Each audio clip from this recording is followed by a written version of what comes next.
मोदी पे इल्जाम रख दिया कि मैंने एक फोन पर बंद करवा दी जंग।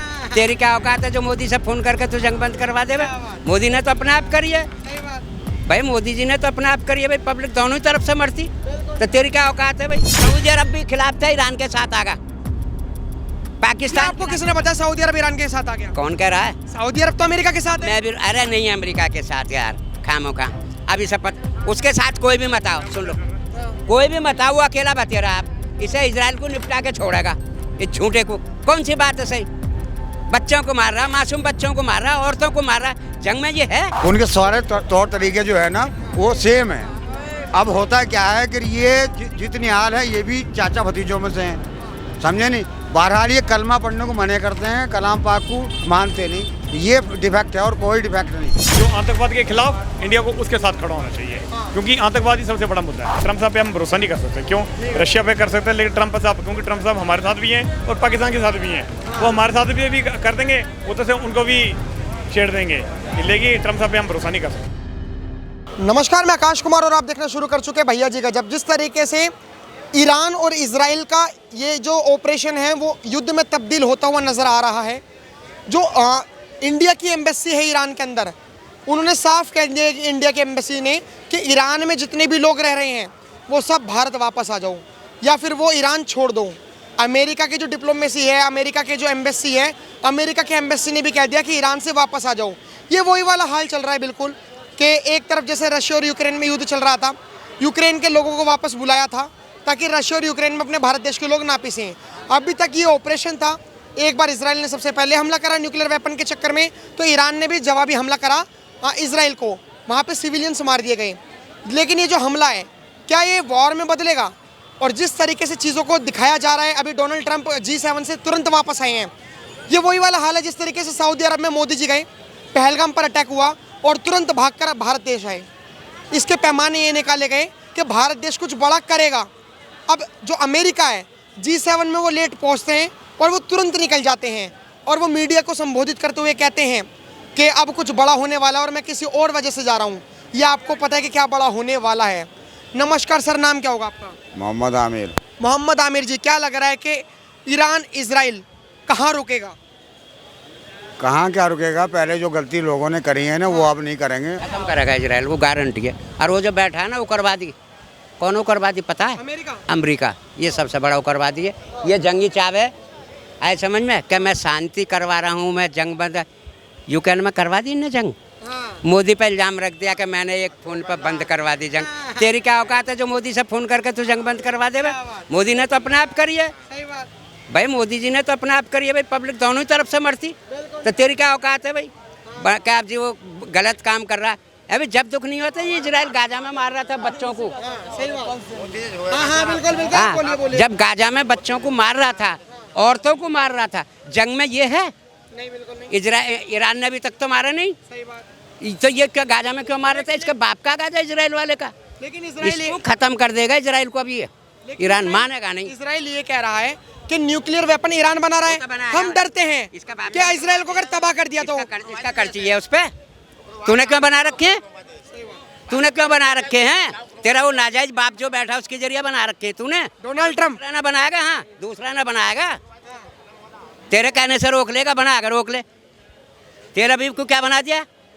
बना दिया दूसरा गाजा।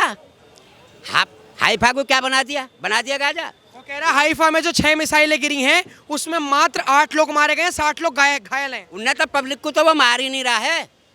कौन? ईरान? हाँ, ईरान ने सिविलियंस पर टारगेट करा, ये इजराइल का कहना है। वो तो ये इजराइल तो झूठा है यार, उसकी कितनी झूठ बोलोगे, कितनी झूठ पकड़ोगे उसको? अल जजीरा भी कह रहा है, अल जजीरा जो है जो, अरे आप उन्हें छोड़िए, सारे आप छोड़िए। आप अल जजीरा जानते हैं? एक अल जजीरा मीडिया जो हाँ मुस्लिम चैनल है वो। तो मिसाइल पहुंच गई गलती से। हाँ, तो अल जजीरा ये कह रहा है कि डिफेंस सिस्टम कहाँ गया? जो खार वो अमेरिका का नामी गिरामी खार यूं कर देगा, इसका मेरा डिफेंस सिस्टम ऐसा परिंदा पर नहीं मार सकता। एयरडोम परिंदा पर भी नहीं मार सकता। दुनिया को बेवकूफ़ बना के लूट रहा था और मुल्कों को। कहाँ गया वो? ये अटका सही और इसे नक्शे से मिटाएगा, तू देख लियो आज। हाँ। चाचा एक बात बताओ, मेरा सांस फूल रहा है भैया। एक मिनट, आपका नाम क्या होगा? मेरा नाम है अयूब। अयूब जी, मेरे को एक चीज बताइए कि इजराइल कह रहा है कि तुम हमारी सेना को देख रहे हो हाँ। कि हमारी 1.5 लाख 1.25 लाख की सेना है, हाँ। लेकिन आप उन्हें नहीं देख पा रहे हो जो हमारी बैक हैंड में काम कर रही है। अब तो अमेरिका के अलावा G7 भी हमारे साथ आ गया। कोई नहीं आ रहा। G7 32% चलाता है इकोनॉमी। सऊदी अरब भी खिलाफ था, ईरान के साथ आ गया। पाकिस्तान आपको किसने बताया सऊदी अरब ईरान के साथ आ गया? कौन कह रहा है? सऊदी अरब तो अमेरिका के साथ है। मैं भी, अरे नहीं अमेरिका के साथ यार, खामो खा। अभी सब उसके साथ कोई भी मत आओ, सुन लो, कोई भी मत आओ, वो अकेला बतेरा। आप इसे इजराइल को निपटा के छोड़ेगा, ये झूठे को। कौन सी बात है सही? बच्चों को मार रहा, मासूम बच्चों को मार रहा, औरतों को मार रहा। जंग में ये है कहीं लिखा हुआ है? फिर अब बस मैं इतना ही बोल। लेकिन चाचा, लेकिन मेरे एक आखिरी सवाल है, आप चले जाइए। बस आखिरी सवाल है, आपने बहुत फैक्चुअल बात बोली। अगर हमने नहीं सवाल पूछा तो हमारी ऑडियंस कहेगी आपने 4000 किलोमीटर दूर, मतलब जो फिलिस्तीन के गाजा के बच्चे मारे जा रहे हैं, बहुत गलत मारे जा रहे हैं। हाँ। खाना ना जान दिया, पानी ना जान दिया। लेकिन इससे कसाई बड़ा कौन शैतान, इससे बड़ा कौन होएगा बताओ? लेकिन हमारे देश में एक जगह है बंगाल में, मुर्शिदाबाद, हाँ। वहाँ पे जो बच्चों को मारा गया, हमारे बराबर में बांग्लादेश है, वहाँ पे बच्चों को मारा गया, तो वहाँ पे क्यों नहीं हुआ? हम इस चीज के खिलाफ है, मारो ना जाके। यार मैं भूखा मर रहा हूँ और मेरी इनसे दुश्मन है यार। मैं तुझे भाई साहब तुम मुझे खाना दे दो, मुझे पानी दे दो, खिलाओगे नहीं तुम मुझे? वो तो सबसे बड़ा शैतान इजराइल वाला, सबसे बड़ा शैतान और सबसे बड़ा झूठा। और इजराइल से अब ये अटका, अपने बाप से अटका, इसको खत्म करके निपटेगा वो। सर ये कह रहे हैं कि जो ईरान है वो खत्म करके रहेगा इजराइल को, आपको क्या लगता है? बात यही है जो वो कह गए, उसको समझाया जा रहा था कि आप कोई भी दिमाग से जिए, कोई भी धर्म से जिए, किसी भी हिसाब से रहें, बहरहाल मुसलमानों पर उंगली ना उठाओ, समझे नहीं, बदतमीजी ना करो, अपने हक पे रहो। वो हक पे नहीं रहे, उन्होंने जो है ना अपनी तानाशाही दिखाई, मिसाइलें मारी, बच्चों को जो है ना कितना तंग करा। कोई भी एक हम तड़प जाएंगे, बच्चे को तड़प नहीं देखी जाएगी, कितने इसने जुल्म करें और उसकी सज़ा अब इसको मिलेगी। ये अब गया, इसको ही मार देना चाहिए, पब्लिक को नहीं मारना चाहिए, इसको खुद को मार देना चाहिए। सर आप थोड़ा बहुत अगर ग्लोबल पॉलिटिक्स समझते होंगे या फिर अगर न्यूज़ भी देखते होंगे तो आपको पता लगा होगा कि इजराइल और ईरान की लड़ाई हो रही है। हाँ जी। इजराइल ने ये कह रखा है कि हम अपना अस्तित्व बचाने के लिए पूरे विश्व से लड़ सकते हैं, चाहे भले ही हम छोटे से हों। इजराइल का कहना यह है कि जितने भी आतंकवादी संगठन है, चाहे वो हमास हो, हिजबुल्लाह, कोई भी हो, हम उनसे बदला लेंगे। ईरान से बदला लिया उसने, न्यूक्लियर वेपन जो बना रहा था। तो अब क्या लग रहा है कि इजराइल जीतेगा या ईरान जीतेगा? देखो, हम तो चाहते हैं कि आतंकवाद तो सभी जगह खत्म हो, बेशक वो ईरान में हो या पाकिस्तान में हो या बांग्लादेश में हो या किसी में भी हो। ठीक है, हमें चाहिए कि इजराइल को, अगर ईरान को तो ख़त्म होना चाहिए। क्यों? अगर आतंकवाद सबसे बड़ा मुद्दा है, आतंकवाद ने हमारे हिंदुस्तान को खोखला कर दिया है। क्योंकि अमेरिका ने एक चीज़ बोली है कि आतंकवाद पे जोर नहीं है, लेकिन अगर सभी कंट्रियाँ एक साइड मिलें तो उसको ख़त्म किया जा सकता है। चाहे वो मुस्लिम हो, चाहे वो हिंदू हो, चाहे वो सरदार हो। मैं ये नहीं कहता, मैं किसी एक पक्ष का नाम नहीं लूँगा, क्योंकि मिलिटेंसी हर किसी के लिए है। क्योंकि कहते हैं कि मिलिटेंट का किसी का सगा नहीं होता, ना वो सरदार होता, ना वो हिंदू होता, ना वो मुसलमान होता, उसका कोई धर्म नहीं होता है। जैसे अभी इन्होंने पाकिस्तान ने अटैक किया, ठीक है, उन्होंने धर्म पूछ के पूछा, ठीक है, हमने भी अपना धर्म बता दिया हम क्या हैं। मैं बताता हूँ कि मैं खुद J&K से हूँ, जम्मू कश्मीर से हूँ। आपने पुंछ का नाम सुना है, जहाँ पे अटैक हुआ, लेकिन वहाँ पे इतनी पाकिस्तान ने हमारे लोगों को मारा। एक बेचारे छोटे लोग कहते हैं कि पाकिस्तान कहता है कि हमने सिविलियन पर अटैक नहीं किया।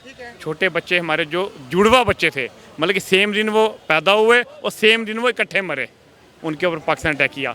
एक मतलब कि बिल्डिंग थी, मतलब कि पहाड़ के ऊपर घर बना हुआ था, उसके ऊपर उसने अटैक किया, ऊपर की दोनों मंजिलें उड़ गई घर की। ठीक है, नीचे स्कॉर्पियो खड़ी थी, उसका भी छत उड़ गया। ठीक है, तो बताइए ये कहाँ की इंसानियत है? लेकिन अगर आर्मी के साथ है तो आर्मी के साथ करिए। पाकिस्तान कह रहा है, पाकिस्तान जो है अब उसने इजराइल और ईरान का जो युद्ध है वो धर्म युद्ध बना दिया। उसने कहा कि सभी मुस्लिम को यूनाइटेड हो जाना चाहिए। ना, पाकिस्तान तो गलत कर रहा है ना। क्यों? उसको मिलिटेंसी के खिलाफ, उसके खिलाफ चलना चाहिए। आज तो पाकिस्तान की हालत देखिए क्या बन चुकी है अंदर की। ठीक है, मैं बात करता हूँ यार, ये यूनाइटेड नहीं है, एक चीज़ है। हाँ।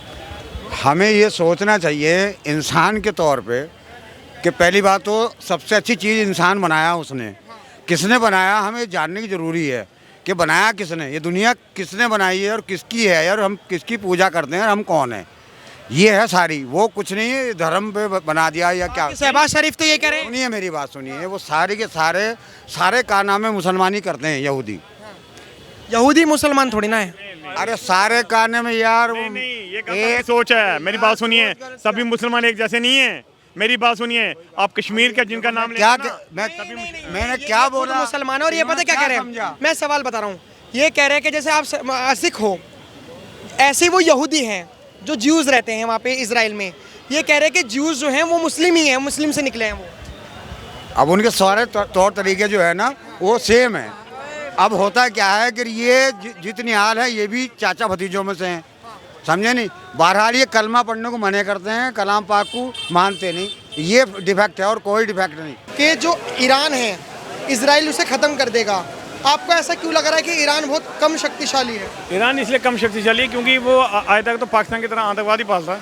आतंकवाद को तो कोई भी नहीं छोड़ेगा, क्या खाली इसमें इजराइल क्या, इंडिया भी नहीं छोड़ेगा, अमेरिका भी नहीं छोड़ेगा, कोई कंट्री हो वो, क्योंकि पाकिस्तान आतंकवाद कोई कंट्री नहीं चाहती, क्योंकि आतंकवाद से सभी दुनिया इसलिए दुखी है बहुत ज़्यादा। क्योंकि ये खासकर आप हमारे कश्मीर में देखिए, हमारे जम्मू में देखिए क्या हाल हो रहा है, इतने मिलिटेंट हैं, इतनी बुरी हाल है कि लोगों का रहना मुश्किल है वहाँ पे। लेकिन पाकिस्तान ने तो धमकी दे दी इजराइल को। मेरी पाकिस्तान तो इंडिया को भी धमकी देता है, क्या कही आज तक उसमें, वो सिर्फ बोलता है, उनकी कथनी और करनी में फ़र्क है। वो सिर्फ धमकी दे सकते, कर कुछ नहीं सकते पाकिस्तान सिर्फ बोल सकता है कि इजराइल कह रहा है इतना सा इजराइल है, खत्म कर देंगे। नहीं कर सकता, उसने इंडिया को भी धमकी दी, उसने बड़ी बड़ी कंट्रियों को धमकी दी, वो नहीं कर सकता कुछ भी। वो सिर्फ इजराइल के साथ भी कितनी कंट्रियाँ खड़ी हैं, हमारा इंडिया खड़ा है, कितनी कंट्रियाँ खड़ी हैं, तो वो कुछ नहीं कर सकेगा। वो ये कह रहा है कि हमारे पास 150 न्यूक्लियर है, पाकिस्तान कह रहा है हम सऊदी अरब को भी बांट देंगे, हम ईरान को भी बांट देंगे। आपको पता ना पाकिस्तान ने हमको भी तो दी थी धमकी, क्या किया, 2 दिन में खत्म होकर बैठ गया, 2 दिन में ठंडा होकर बैठ गया, तो कुछ नहीं किया। इसलिए कि पाकिस्तान कुछ भी नहीं कर सकता, ये खाली धमकियां दे रहा है और कुछ नहीं हो सकता क्या इसके पास, पाकिस्तान के पास कुछ नहीं है। एज अ सिख आप क्या समझते हैं कि भारत को किसके साथ खड़ा होना चाहिए? पाकिस्तान को जो आतंकवाद के खिलाफ हो उसके खिलाफ पाए, कोई भी कंट्री हो जो आतंकवाद के खिलाफ, इंडिया को उसके साथ खड़ा होना चाहिए, क्योंकि आतंकवाद ही सबसे बड़ा मुद्दा है। जो G7 है या अमेरिका है, अमेरिका क्या दोगला है क्या डोनाल्ड ट्रम्प? वो तो ट्रम्प साहब तो पता ही है, ट्रम्प साहब के तो हम भरोसा तो करते नहीं है, क्यों, जब कभी इंडिया को ज़रूरत होती है वैसे तो ट्रम्प साहब तो बोल ही देते हैं कि हम ये करें, लेकिन ट्रम्प साहब पे हम भरोसा नहीं कर सकते। क्यों, रशिया पे कर सकते हैं लेकिन ट्रम्प साहब, क्योंकि ट्रम्प साहब हमारे साथ भी हैं और पाकिस्तान के साथ भी हैं, वो हमारे साथ भी कर देंगे, उधर से उनको भी छेड़ देंगे, इसलिए ट्रम्प साहब पे हम भरोसा नहीं कर सकते। ट्रम्प साहब पे भरोसा नहीं कर सकते। फिलहाल हमने लोगों की राय जानी, बारिश चल रही है, मौसम अच्छा है, इतनी भरी गर्मी में भी अगर बारिश आई तो हमने आपको वो वीडियो दिखाने की कोशिश करी, पब्लिक ओपिनियन दिखाने की कोशिश करी। आप क्या राय रखते हैं, मैं कमेंट बॉक्स में जरूर बताएं। देखते रहिए भैया जी गजब। धन्यवाद, जय हिंद।